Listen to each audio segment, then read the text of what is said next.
నమస్కారం NSTV news కి స్వాగతం. నా పేరు సంధ్య. ముందుగా వార్తల్లోని ముఖ్యాంశాలు. కామారెడ్డి జిల్లా రామారెడ్డి మండల కేంద్రం మరియు పోసానిపేట కొనుగోలు కేంద్రాలను పరిశీలించిన రామారెడ్డి మాజీ ఎంపీపీ నారెడ్డి ఒన్న దశరయురెడ్డి గత 2 రోజుల క్రితం కురిసిన భారీ వర్షాలకు తడిసిన ధాన్యాన్ని పరిశీలించడం జరిగింది.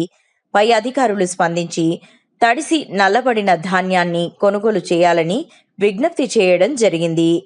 తడిసి ముద్దై లాకలొచ్చిన ధాన్యాన్ని పరిశీలించడం. అధికారులకు కలెక్టర్ గారికి ఒకటే విజ్ఞప్తి చేస్తున్నాం. ఈ ధాన్యము తడిసిన ధాన్యము నల్లగైన ధాన్యాన్ని కూడా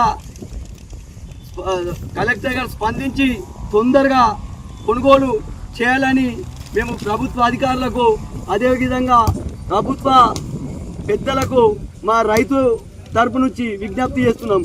రైతు ఆరుగాలం పండించి ఇప్పటికే మొన్న గత 2 నెలల కింద వచ్చిన భారీ వర్షాలకు మా మండలంలో దాదాపు 300-400 ఎకరాల పంట నష్టపోయింది.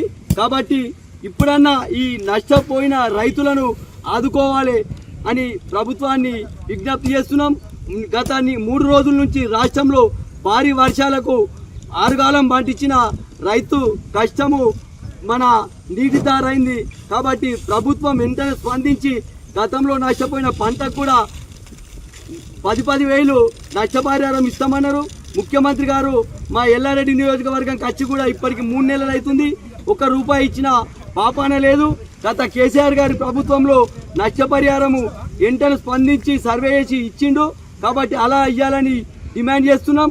అదేవిధంగా ప్రతి ధాన్యానికి 500 బోనస్ ఇస్తాని అది ఎగబెట్టి సన్నధాన్యానికి 500 ఇస్తా అని చెప్పి సన్నధాన్యానికి కూడా ఒకటే సంవత్సరం ఇచ్చిండు. మళ్ళీ పోయిన సంవత్సరం కూడా 500 బోనస్ ఇవ్వలే. ఈసారి కూడా ఇస్తాడో ఇయ్యడో రైతులు అయోమయకు గురైతురు.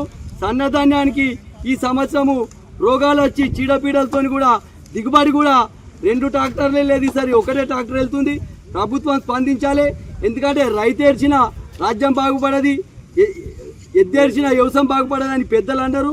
ఇలా చూస్తే మరి కేంద్రాలలో పిల్ల పాపలతో నచ్చి అడ్లు నేర్పుకుంటా ఎండబోసుకుంటా కుటుంబ అందరు చేస్తున్నారు. కాబట్టి ప్రభుత్వం స్పందించి ఈ బోనస్ మరియు ఈ నష్టపరిహారాన్ని కూడా ఇవ్వాలి.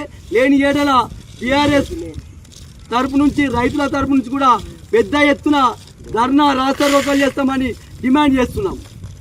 జై తెలంగాణ.